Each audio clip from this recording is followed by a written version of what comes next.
Hello and welcome students. खैर मकदम है आपका आपके ही यूट्यूब चैनल बीइंग लर्नर्स में। आज सॉल्व करेंगे 2018 का क्वेश्चन पेपर मानू पॉलिटेक्निक एंट्रेंस एग्जामिनेशन का। ठीक है, तो फिजिक्स का सेक्शन हम कर रहे हैं आज और नेक्स्ट वीडियो हमारा केमिस्ट्री का होगा इंशाल्लाह। तो स्टार्ट करते हैं बिना वक्त ज़ाय किए हुए फिजिक्स का।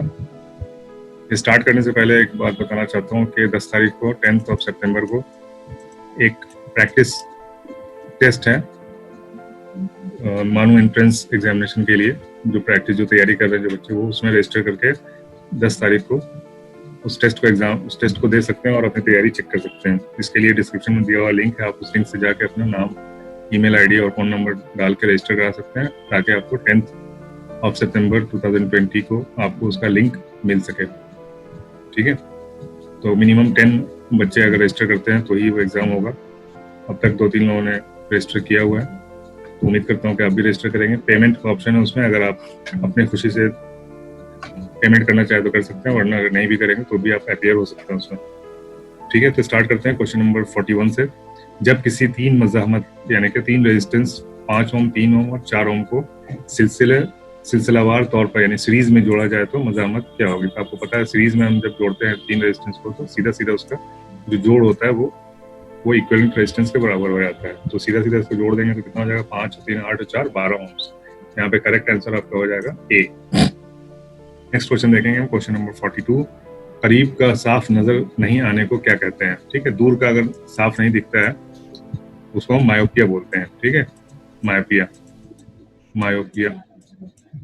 ठीक है, और अगर नजदीक का नहीं दिखता है तो हाइपरट्रोपिया बोलते हैं, हाइपरोपिया। ठीक है, तो यहाँ पे आंसर हो जाएगा आपका बी। नेक्स्ट क्वेश्चन देखेंगे, क्वेश्चन नंबर 43। आवाज की मौजें उनमें से किस में इस्तेमाल होती हैं। तो सोनार आपको पता है, साउंड वेव का इस्तेमाल हम इसमें करते हैं। किसी भी दूरी को समुंदर में समुद्र की गहराई को नापने के लिए सोनार का हम यूज करते हैं। ठीक है, साउंड वेव का, आवाज की मौजें। आंसर ए हो जाएगा आपका। नेक्स्ट क्वेश्चन देखेंगे, क्वेश्चन नंबर 44। आम कुर्रा हवाई यानी कि atmospheric common normal atmospheric pressure पे जो नुक्ता जोश होता है यानी बॉइलिंग पॉइंट जो होता है वो कितना होता है। तो ये बहुत आसान क्वेश्चन है, सबको पता है 100 डिग्री सेल्सियस पे पानी बॉयल होता है नॉर्मल कंडीशन में यानी नॉर्मल एटमॉस्फेरिक प्रेशर पे। ठीक है, नेक्स्ट क्वेश्चन देखेंगे, क्वेश्चन नंबर 45। ओम्स के कलिया यानी ओम्स लॉ का ज़ाब्ता क्या है। तो V equal to I R, बहुत बार बता चुके हैं, V equal to I R होता है ओम्स लॉ। नेक्स्ट क्वेश्चन देखेंगे, क्वेश्चन नंबर 46। फ्लेमिंग के बाएं हाथ के उसूल यानी फ्लेमिंग लेफ्ट हैंड रूल क्या कहलाता है। ठीक है, ये सब 90 डिग्री पे होते हैं तीनों में। फ्लेमिंग लेफ्ट हैंड रूल के मुताबिक मकनातीसी मैदान की सिमत होती है। ठीक है, तो मकनातीसी जो होती है वो कौन सी होती है, कलमा की उंगली जो होती है वो मैग्नेटिक होती है। ठीक है, और ये जो थंब होता है वो होता है आपका कंडक्टर। ठीक है, और ये जो होता है वो डायरेक्शन ऑफ करंट होता है। ठीक है, करंट। तो यहाँ पे आंसर हो जाएगा आपका कलमा की उंगली जो होती है वो होती है मकनातीसी मैदान की सिमत बताती है। ठीक है, लेफ्ट हैंड रूल में, दोनों में, राइट हैंड रूल में भी लेफ्ट में भी, दोनों में कलमा की उंगली होती है वही मैग्नेटिक फील्ड बताती है। नेक्स्ट क्वेश्चन हमारा क्वेश्चन नंबर 47। बरकी कुव्वत मार्का यानी कि इलेक्ट्रोमोटिव फोर्स जो होता है उसकी इकाई क्या होती है। ईएमएफ इसको बोलते हैं शॉर्ट फॉर्म में, ईएमएफ। ठीक है, तो ईएमएफ की जो इकाई होती है वो वोल्ट होती है। ठीक है, ईएमएफ मतलब वोल्टेज होता है, वोल्टेज का जो यूनिट होता है वो वोल्ट होता है। नेक्स्ट क्वेश्चन देखेंगे, क्वेश्चन नंबर 48। हरारत की पैमाइश का उसूल क्या है।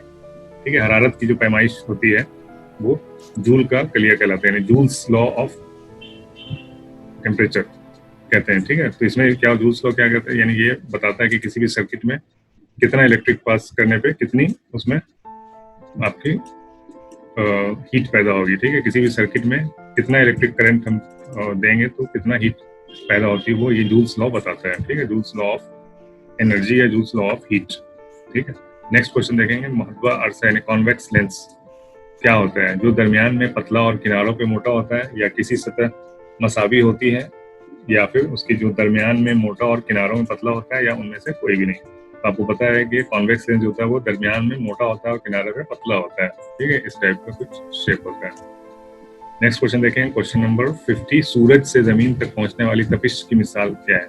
यानी कि सूरज से जो गर्मी आती है अर्थ पे वो किस फॉर्म में आती है, कन्वेक्शन के थ्रू आती है, कंडक्शन के थ्रू आती है, थर्मल रेडिएशन होता है, या डिस्पर्शन के थ्रू आती है। ठीक है, जो रोशनी होता है वो डिस्पर्शन के थ्रू आता है, ठीक है, scattering of light.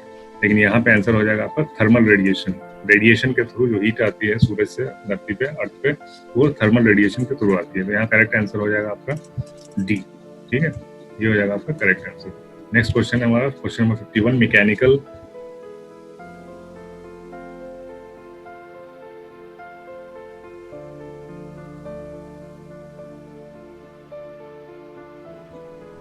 Equivalent of heat.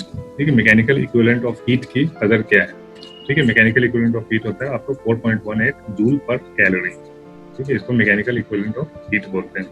Next question देखें, क्वेश्चन नंबर 52, तपिश की एसआई यूनिट क्या है, यानी टेम्परेचर की एसआई यूनिट क्या होती है? केल्विन होती है। ठीक है, नेक्स्ट क्वेश्चन देखें, क्वेश्चन नंबर 53, खला के मुतालिक मकनातीसी जाजियत यानी कि absolute permeability of free space क्या होते हैं? ठीक है, तो इसका आप यूनिट देखेंगे तो इसके बहुत सारे यूनिट हैं।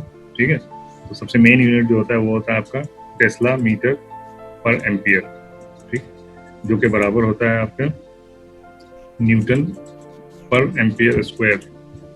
ठीक है, और तीसरा यूनिट ये होता है जो यहाँ पे दिया हुआ है, हेनरी पर मीटर। ठीक है, तो इसका आंसर सबका सेम है, यानी नंबर जो है 4 पाई इंटू 10⁻⁷, ये सबका सेम है। बस आपको इसमें ये बताना था कि क्या यूनिट कौन सा है। तो हेनरी पर मीटर इसको बोलते हैं, ये तीनों बराबर होते हैं। ठीक है, टेस्ला मीटर पर एम्पियर, न्यूटन पर एम्पियर स्क्वायर, या फिर हेनरी पर मीटर, ये तीनों बराबर है। आपको तीनों याद रखना चाहिए। ठीक है, किसी भी से पूछ सकता है एग्जाम में।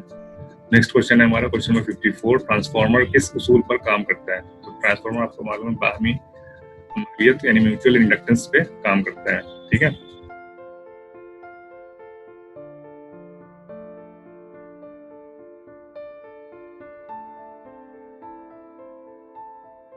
नेक्स्ट क्वेश्चन है क्वेश्चन नंबर 55, मज़ाहमत यानी रेजिस्टेंस की एसआई यूनिट क्या होती है? रेजिस्टेंस की एसआई यूनिट ओम्स होती है। नेक्स्ट क्वेश्चन हमारा क्वेश्चन नंबर 56, एक टेस्ला मसावी होता है, यानी 1 टेस्ला इज इक्वल टू कितना होता है? 1 टेस्ला इज इक्वल टू होता है आपका 10,000 गॉस। ठीक है, 10,000 को हम कैसे लिख सकते हैं? 10⁴ गॉस के बराबर होता है। ठीक है, नेक्स्ट क्वेश्चन हमारा क्वेश्चन नंबर 57, 150 डिग्री सेल्सियस इसके मसावी होता है। 150 डिग्री सेल्सियस कितना होता है? 150 डिग्री सेल्सियस केल्विन में बताना है आपको। तो 0 डिग्री सेल्सियस होता है आपका कितना होता है? 273 केल्विन। ठीक है, अब इसमें जितना ज्यादा होगा उतना हम इसमें प्लस कर देते हैं। ठीक है, 150 से प्लस कर देंगे तो कितना हो जाएगा? 3, 7 और 5 12 का, तो हाथ से 1, 2 और 2 4, 423 डिग्री केल्विन। ये आपका यहाँ पे आंसर हो जाएगा। नेक्स्ट क्वेश्चन देखें, क्वेश्चन नंबर 58, इनमें से कौन सी शुआओं की रफ्तार नूर की रफ्तार के बराबर होती है? तो आपको पता है ये कैथोड है, ये 1/10 नूर की रफ्तार होती है, और इससे भी कम पॉजिटिव शुआएं होती हैं। ठीक है, पॉजिटिव रेज की इससे भी कम होती है। और जो एक्स रेज होती है वो इलेक्ट्रोमैग्नेटिक वेव्स होती हैं। एक्स रेज लाइट के जो स्पीड होती है लगभग उसके बराबर ही होती है एक्स रेज की। ठीक है, यहाँ पे आंसर बी हो जाएगा। नेक्स्ट क्वेश्चन है हमारा क्वेश्चन नंबर 59, स्नेल्स का कलिया यानी स्नेल्स लॉ का ज़ाब्ता क्या है? ठीक है, स्नेल्स लॉ का ज़ाब्ता आपको पता है? स्नेल्स लॉ कहाँ पे लगता है? रिफ्रैक्शन जब होता है, यानी लाइट अगर एक मीडियम से दूसरे मीडियम में जाती है और फिर बाहर निकल के सेम उसी मीडियम में आ जाती है, तो इसको हम रिफ्रैक्शन बोलते हैं। तो ये जो एंगल बनता है, ठीक है, ये एंगल जो होता है एंगल ऑफ रिफ्रैक्शन है, एंगल ऑफ इंसिडेंस। ठीक है, तो इन दोनों का जो रेशियो होता है वो n2/n1 होता है। ठीक है, तो यहाँ पे आपका आंसर हो जाएगा सी। ठीक है, as sine of I upon sine of R equal to n2/n1। ठीक है, नेक्स्ट क्वेश्चन देखेंगे क्वेश्चन नंबर 60, नॉर्मल इंसानी आंख की वाज़ेह नजरी का अकल तरीन फासला है, यानी कि कम से कम कितनी दूरी होनी चाहिए किसी भी चीज को? अगर नॉर्मल आंख अगर पढ़ना चाहे तो किसी भी चीज को कम से कम कितनी दूरी होनी चाहिए? तो कम से कम 25 सेंटीमीटर की दूरी होनी चाहिए। 25 सेंटीमीटर से नजदीक कोई चीज लेके जाएंगे तो आपकी आंखें उसको नहीं पढ़ पाएंगे, नहीं देख पाएंगे। ठीक है, तो कम से कम 25 सेंटीमीटर की दूरी होनी जरूरी है।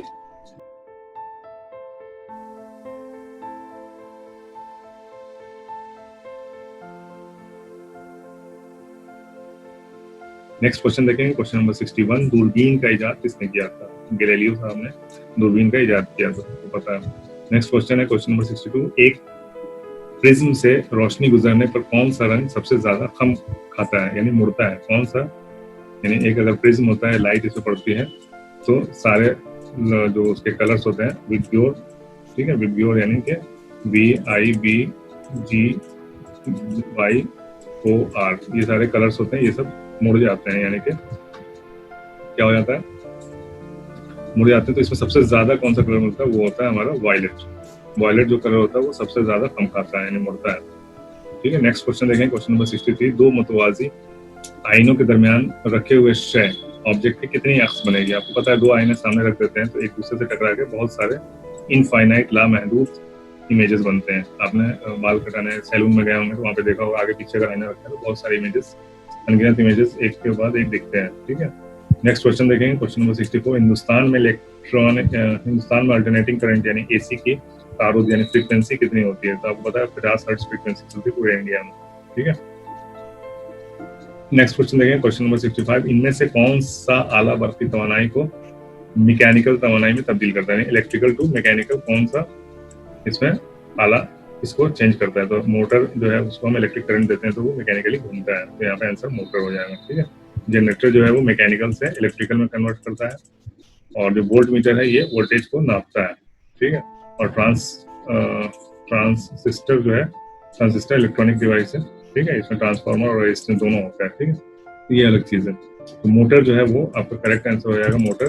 ठीक है, मोटर जो आला है वो इलेक्ट्रिकल एनर्जी को मैकेनिकल एनर्जी में कन्वर्ट करता है। नेक्स्ट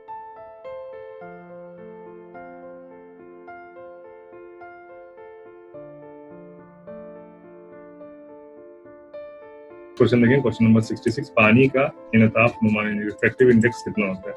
रिफ्रैक्टिव इंडेक्स जो भी होता है वो 1 से ज्यादा होता है हमेशा। ठीक है, तो ये 1.5 जो होता है वो आपका ग्लास का होता है, पिछले क्वेश्चन में आपने देखा है। ठीक है, उससे कम होता है इसका पानी का। ठीक है, वाटर का 1.33 होता है। ठीक है, नेक्स्ट क्वेश्चन देखेंगे, क्वेश्चन नंबर 67। तारों का टिमटिमाना यानी ट्विंकलिंग की वजह क्या है। Total reflection, total internal reflection, reflection या डिस्पर्शन या फिर रिफ्रैक्शन। ठीक है, तो रोशनी जो आती है तारों से वो अलग अलग लेयर से गुजरते हुए आती है। तो ये इसमें जो डेंसिटी होती है यानी लेयर के अंदर कुछ भी होता है तो उसके वजह से रिफ्रैक्शन होता है। ठीक है, ऐसे रिफ्लेक्शन जितने मीडियम से गुजरेगी लाइट उतना रिफ्रैक्शन होगा, रिफ्रैक्शन की वजह से तारा टिमटिमाता हुआ हमको दिखता है। ठीक है, तो यहाँ पे आंसर करेक्ट हो जाएगा रिफ्रैक्शन, सी। नेक्स्ट क्वेश्चन देखेंगे, क्वेश्चन नंबर 68। जब किसी 4 कैपेसिटर को मुतवाजी तौर पर यानी पैरेलल तौर पर जोड़ा जाए तो, ठीक है, पैरेलल तौर पर जोड़ा जाए तो उसका इक्विवेलेंट कैपेसिटेंस क्या होगा। ठीक है, ये 3 हो गया और ये 4 हो गया। इन चारों का जो इक्विवेलेंट कैपेसिटेंस होगा क्या होगा। तो कैपेसिटेंस में मैं आपको बता दूं ये रेजिस्टेंस का ठीक उल्टा होता है। रेजिस्टेंस में क्या होता है, अगर रेजिस्टेंस अगर हमने सिलसिलेवार में जोड़ा है तो simple R1 plus R2 plus R3 हो जाता है। ठीक है, लेकिन अगर रेजिस्टेंस को पैरेलल में करते हैं तो 1/R इक्विवेलेंट जो होता है वो 1/R1 plus 1/R2 plus 1/R3 होता है। ठीक इसका अपोजिट होता है कैपेसिटेंस में। कैपेसिटेंस में जब हम पैरेलल में रखते हैं तो C1 plus C2 plus C3 plus C4 यानी कि सिंपल जो C इक्विवेलेंट हो जाएगा वो C1 plus C2 plus C3 plus C4 हो जाएगा। लेकिन जब इसी को कैपेसिटर को हम सीरीज में रखेंगे, ठीक है, तो इसका जो फॉर्मूला हो जाएगा वो रेजिस्टेंस के पैरेलल का जो जैसे हम निकालते हैं वैसे हम कैपेसिटेंस को सीरीज में अगर जोड़ेंगे तो वैसे निकालेंगे। ठीक है, यहाँ पे आंसर हो जाएगा ए। नेक्स्ट क्वेश्चन देखते हैं, क्वेश्चन नंबर 69। इलेक्ट्रॉन पर कौन सा बर्फी बार होता है। इलेक्ट्रॉन पर आपको मालूम है कि नेगेटिव चार्ज होता है, मनफी। ठीक है, लास्ट क्वेश्चन है क्वेश्चन नंबर 70। 1 एम्पियर के मसावी होता है। 1 एम्पियर बराबर क्या होता है, 1 कूलम का चार्ज 1 सेकंड में कितना होता है, वही 1 एम्पियर कहलाता है, 1 कूलम पर सेकंड। ठीक है, तो उम्मीद करता हूँ कि आपको वीडियो पसंद आया होगा। अगर पसंद आया, अच्छा लगा तो लाइक कीजिए, शेयर कीजिए, और अगर आपको 10 तारीख को टेस्ट में बैठना है तो प्लीज़ जाके उस साइट पे रजिस्टर कराइए अपना नाम और फ़ोन नंबर, ईमेल आईडी, ताकि आप उसमें अपीयर हो सकें। बहुत ही अच्छा मौका है अपने आप को चेक करने का, अपने टेस्ट को चेक करने का। ठीक है, मिलते हैं फिर नेक्स्ट वीडियो में, तब तक के लिए have a nice day, good bye, अल्लाह हाफिज़।